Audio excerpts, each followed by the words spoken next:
দোস্ত, তোমরা যারা আজকে 365 দিনে কোনোদিন খোদার ফজরের নামাজ পড়লা না, তিনি যদি বলে ফেলে যে নাফরমান আর কোনোদিন তোরে আমি সেজদা দিতে দেব না, তোর কোন আব্বাই সেজদা দেওয়াইবে তোরে? এই নাফরমান, গত 1 বছরে যে কোনোদিন 5 ওয়াক্ত নামাজ পড়ো নাই, আল্লাহ যদি বলে যা আর কোনোদিন তোকে সেজদা দিতে দেব না, যা। নূহ নবীরে বলছে যে আপনাকে না বললাম আপনি নবী, আপনি ভুল করছেন কেন? আপনারা না বলছি, এই নবী তোমাকে না বলছি আমি আর কাউকে ঈমান দেব না, আবার বলছো কেন? কোরআনুল কারীমের মধ্যে আছে বাপ, নূহ নবীর মতো নবী 950 বছর যে আল্লাহর দিকে ডাকছে মানুষকে, সেই নবী এবার আবার হাত তুলে বলছে আল্লাহ আমার ভুল হয়ে গেছে, আমি বিষয়টা বুঝি নাই, আমি সন্তানের অস্থিরতায়, আল্লাহ আমি আপনার ফয়সালার কথা আমার মনে নাই, আমার সন্তান জাহান্নামী হবে, এটা আমারে পাগল বানায় ফেলছে, এটা আমারে অস্থির বানায় ফেলছে, আমারে ভুলায় দিছে আপনার কথা, আপনি আমারে মাফ করে দেন। ওয়া ইল্লা তাগফিরলি ওয়া তারহামনি আকুম মিনাল খাসিরিন। আয় করিম, আপনি যদি আমারে মাফ না করেন, দয়া না করেন, আমি নবী হয়েও ক্ষতিগ্রস্তদের অন্তর্ভুক্ত হয়ে যাব। চলো আব্বা, আমি শুধু একজন বক্তা, ওয়াজ করতে আসছি, এই জন্য মনে করাইতে আসছি, ভোট চাইতে আসি নাই, ভোট চাইতে না, আখিরাত মনে করাইতে আসছি। এই 3টা উদাহরণ দিলাম। নবী সাল্লাল্লাহু আলাইহি সাল্লামের হাত নামায় দিছে, ইব্রাহিমের হাত নামায় দিছে, নূহের হাত বলে না কেন? তার চাইতে দামি এখানে কে? এই সৃষ্টিতে কে? আগামীতে আসবে কে? এবার আন্দাজ করেন, আল্লাহ আমারে আপনারে যারে যে আমাদেরকে যাদেরকে ঈমান দিছে, আমরা কালেমা পড়তে পারি, আমরা শুনছি, আমরা মুসলমান, আমাগো আব্বা মা মুসলমান, এই নিয়ামতের কি পরিমাণ কদর করা উচিত, কদর করা উচিত। এই জন্য বললাম রে ভাই, হেদায়েত কার হাতে? ফয়সালা কার হাতে? সর্বশ্রেষ্ঠ রাসূলের হাতেও না, তো বক্তার হাতে তো বেলে নাই, বক্তার তো সেই হিসাবে কি নাই, বেলে তো নাই। আচ্ছা, এর উল্টা আরো 3টা উদাহরণ দেই, দেখেন আরো সহজ, এটাও লম্বা না, 3টা আবার বিকল্প উদাহরণ দেখেন, আপনি আরো মজা পাইবেন। এই 3টা উদাহরণ আপনি দেখেন, বাপ ফুত 2 জন, ফুতের বয়স মাত্র 12 বছর, বাপে ফুতেরে বলল আমি স্বপ্নে দেখছি আব্বা তোমার আমি আল্লাহর জন্য জবাই করতেছি। তোমার 12 বছরের ছেলে কয় আব্বা আমি রাজি। এত অল্প বয়সে রবের জন্য জীবন দিতে হবে, এই বুঝেই ফোলা বুঝলো কেমন?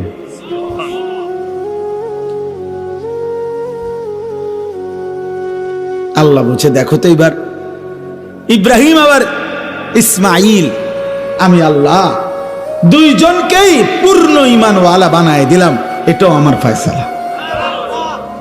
আচ্ছা, এবার আবার শুনেন, 10 বছরের একটা ছেলে, সে 10 বছর বয়সে বাড়ির থেকে তার ভাইরা তারে বাইর করে দিয়া কুফে ফেলে দিছে। সে 10 বছর বয়সেই বাবার থেকে বিচ্ছিন্ন, মার থেকে বিচ্ছিন্ন, এরপরে একটা বাজারে কৃতদাসের মতো বিক্রি হয়েছে। একটা বাড়িতে যারা সবাই ছিল মূর্তি পূজক, যারা সবাই প্রতিমার পূজা করত, এই মূর্তি পূজক ফ্যামিলিতে এই ছেলেটা 10 বছর বয়স থেকে বড় হয়েছে, যেখানে তার মা নাই, বাবা নাই, দাদা নাই, দাদি নাই, নানা, চাচা, মামা, ফুফা, কেউ নাই, ঈমানের কোনো পরিবেশ নাই, কেউ নাই, একটা মানুষ তাকে লা ইলাহা ইল্লাল্লাহ শোনাবে এমন কেউ ছিল না যার। কিন্তু 10 বছর বয়স থেকে কুফুরির ঘরে বড় হয়ে এই যুবক যখন প্রাপ্তবয়স্কে এক সুন্দরী রমণী তাকে যখন জিনার জন্য ডাকছে, যুবক তৎক্ষণাৎ আল্লাহকে ডাক দিছে। কে তারে শিখাইলো? মালিক। ক্বালা মাআযাল্লাহ।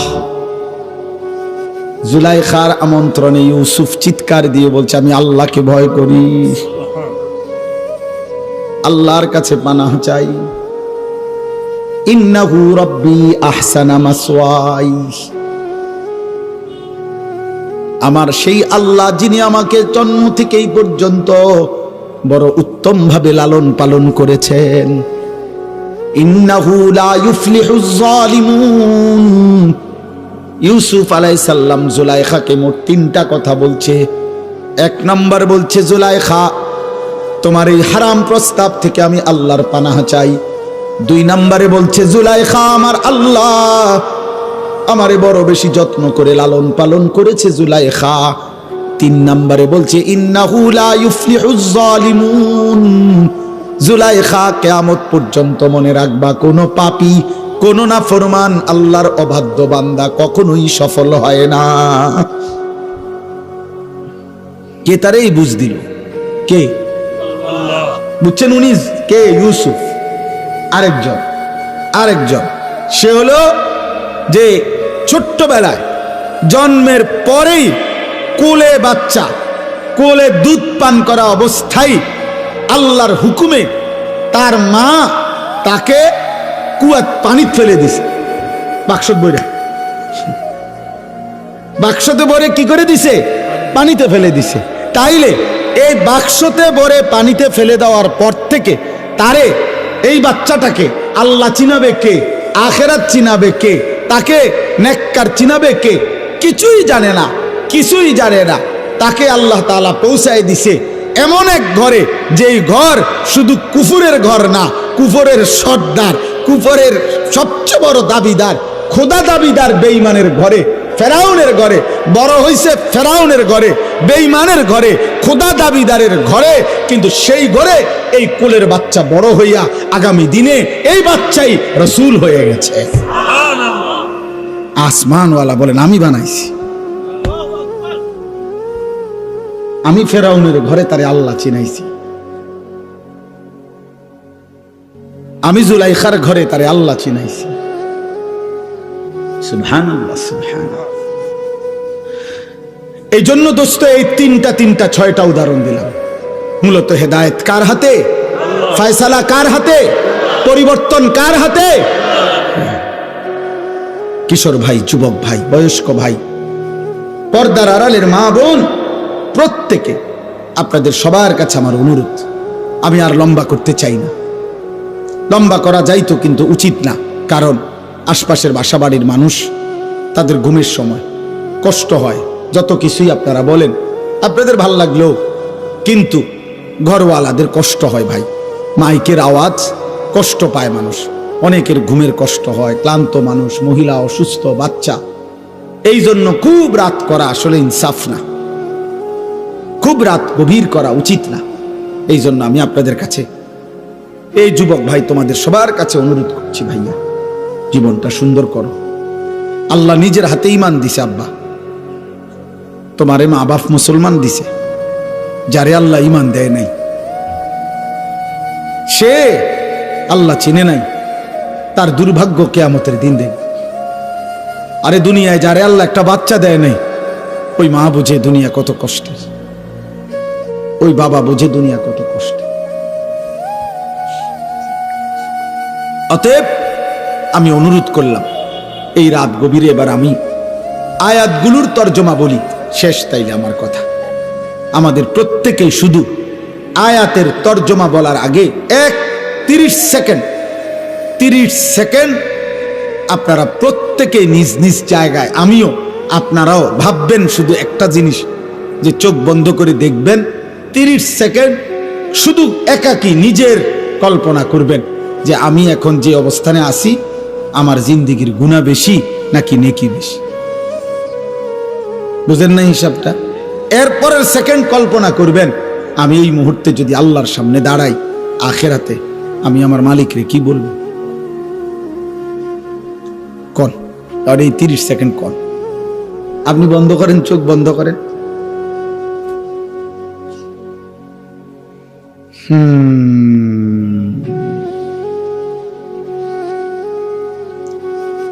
বলেন কি মনে হয় বাপ, গুনাহ বেশি না নেকি বেশি?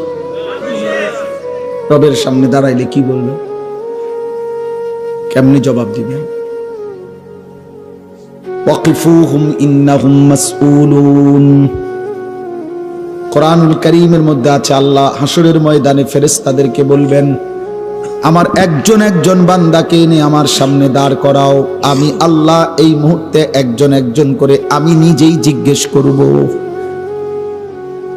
আমি জিজ্ঞেস করব, আল্লাহ জিজ্ঞেস করবেন। আল্লাহ, আমার কাছে কিতাব আছে ওয়াজাআত সাকরাতুল মাউত বিল হক, এই কিতাবে লিখছে একজন বড় বুজুর্গ আলী ইবনুল ফুজাইল রাহিমাহুল্লাহ, এই বড় বুজুর্গ একদিন রাত গভীরে এই আয়াত এটা পড়তেছিলেন তাহাজ্জুদে, ওয়াকিফুহুম ইন্নাহুম মাসউলুন।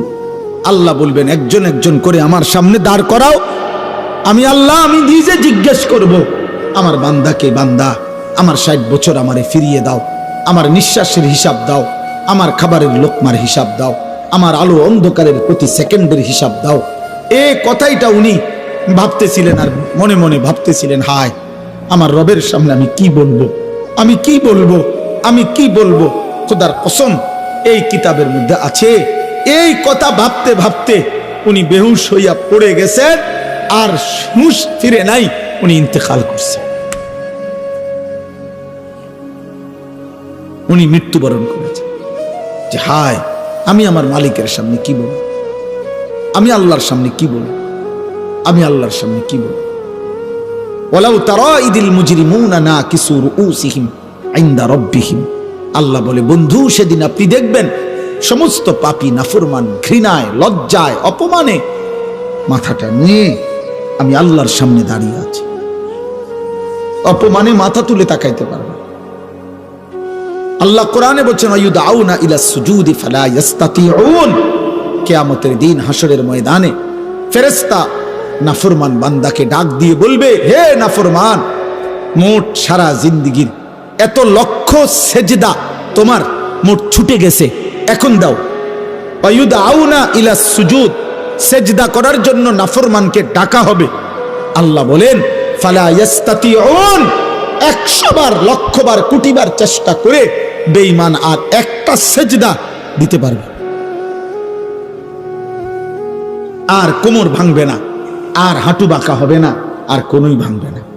আল্লাহ বলেন খাশিআতান আবসারুহুম, নাফরমান তখন মাথা নুয়ে ফেলবে, তার হাকুহুম জিল্লা, লজ্জা আর অপমান তাকে ঘিরে ধরবে। দোস্ত তোমরা তো মনে করছো টেলিভিশনের খবর যদি তোমাদের এতটা বিশ্বাস হয়, সমবয়সী বন্ধুর কথা, নাটকের কথা, সিনেমার কথা, গায়িকার কথা, অ্যাডভার্টাইজের কথা, চ্যানেলের খবরের কথা, তো আসমানওয়ালার কথা আমার বিশ্বাস হবে না কেন? মুহাম্মদ আরবি সাল্লাল্লাহু আলাইহি সাল্লামের কথা আমাদের বিশ্বাস হবে না কেন বলে? এই জন্য আমি প্রত্যেকটা কিশোর যুবককে খুব মনোযোগ দিয়ে তোমরা ভাই শুনতেছো, মাশাআল্লাহ, আল্লাহ তোমাদেরকে বসার মধ্যে বরকত দান করেন। আমার নওজোয়ান, তোমার জন্য তুমি ভালো হও, তোমার জন্য তুমি ভালো হও। তুমি নষ্ট হলে, চরিত্রহীন হলে এই পৃথিবী তোমার মনে রাখবে না। কোন পাপী, কোন অসভ্য, কোন চরিত্রহীন, কোন লম্পট, কোন বেহায়া, কোন নাফরমানকে পৃথিবী শ্রদ্ধার সাথে ভালোবাসি স্মরণ করে না, স্মরণ করে না রে আব্বা। আমি প্রত্যেক দিন বলি, ফেরাউন এই নামে পৃথিবীর মানুষ কোন কুত্তার নামও রাখে না, নমরুদ এই নামে পৃথিবী কোন কুত্তার নামও রাখে না, আবু জাহেল এই নামে পৃথিবীর মানুষ কোন কুত্তার নামও রাখে না, আবু লাহাব এই নামে পৃথিবীর মানুষ কোন কুত্তার নামও রাখে না। কিন্তু সেই বেলাল, যাকে উত্তপ্ত বালুর মধ্যে বুকে চাপা দিয়া, পাথর চাপা দিয়া রাখছে, যে একটা কৃতদাস ছিল, যে একটা হাবশি কালো গোলাম ছিল, যে মদিনার মধ্যে মক্কায় যার নিজস্ব বাড়িঘর ছিল না, সেই বেলাল আল্লাহকে রাজি খুশি করছে। আজ কোটি কোটি ইমানদারের সন্তানের নাম বেলাল। বেলাল, অতএব ইমানদারের নাম থাকে, সেজদাওয়ালার নাম থাকে, বন্দিগিওয়ালার নাম থাকে। ও ও ও যে দেখেন ওই বাচ্চা, দেখেন ও কি পরিমাণ আদরে আছে, দেখেন এই দেখেন বাচ্চাটাকে, ও কি পরিমাণ আদরে আছে, এই আপন ভোলা বাচ্চা। এইভাবে প্রতিটা বাবা, প্রতিটা মা, প্রতিটা অভিভাবক কি পরিমাণ আদরে যত্নে, কি পরিমাণ সোহাগে মায়ায় বাচ্চা কাচ্চাকে আগলায়া রাখে। মা 2টা বছর দুধ পান করাইতে কতবার গালে মুখে চুমা দিছে। একজন মা তার বাচ্চাটাকে কত মহিলার কাছে, কত পুরুষের কাছে কোলে তুলে দিছে। দাদি, নানি, চাচি, মামি, ফুফির, খালার কুলে ওরে দোয়া করে দেন, ওরে হাত মুছে দেন, আল্লাহ যেন ওরে মানুষ করে, মানুষ করে, মানুষ করে। বাবায় কতবার বলছে, হুজুর আমার ফুলাটারে দোয়া করে দেন, দোয়া করে দেন। এত আদর, এত ভালোবাসা, এত দোয়া, এত আশীর্বাদ, এত হাত মুছে দেওয়া, এই সব কিছুর পরে যুবক আজ 16 বছর বয়সে তোমার বাবা, তোমার মায়ের এত ভালোবাসা, এত মায়া, এত দোয়া বিনিময় তুমি শুধু উলঙ্গ ছবি দেখো, নর্তকী দেখো, মোবাইলের জিনা ব্যভিচারী দেখো। এক ওয়াক্ত নামাজ পড়তে চায় না, একদিনও না, কোনোদিনও ফজরের নামাজ পড়লা না। হায় রে মুসলমানের সন্তান, এমন বদনসিব কেমনে হইলি বা, এমন দুর্ভাগা কেমনে হইল? এমন মালিক তোরে কে বুলাহে দিল রে বাবা? এমন সৃষ্টিকর্তা কেমনে ভুলে যাস? এমন মেহেরবান রব কেমনে ভুলে গেলি বাবা?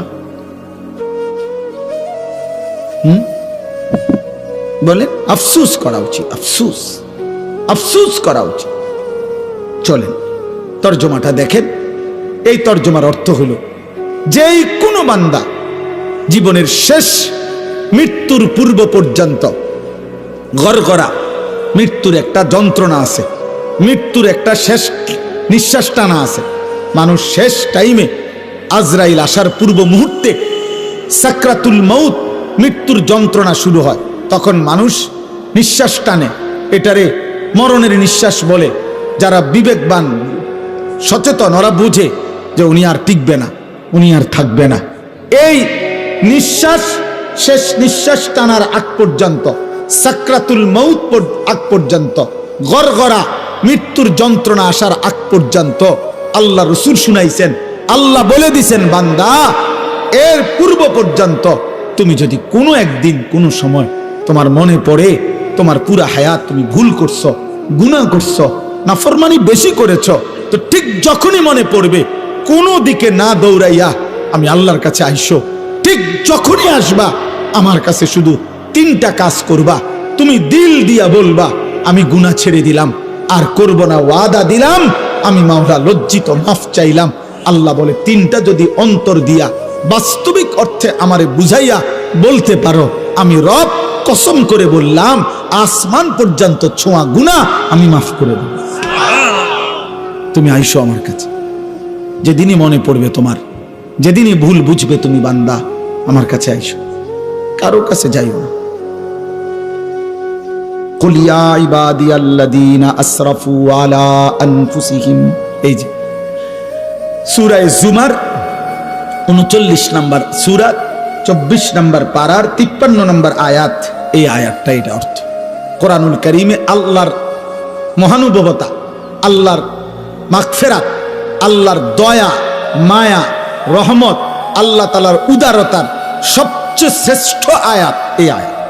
তাফসীর আছে, হযরত আব্দুল্লাহ ইবনে মাসউদ বলছেন, আল্লাহ নবীর কাছে কিছু লোক এসে বলছিল, হে মুহাম্মদ, তাফসীরে কুরতুবিতে আছে, আমরা কালেমা পড়তে চাই, কিন্তু তুমি কি জানো মুহাম্মদ আমাদের গুনাহ কি পরিমাণ?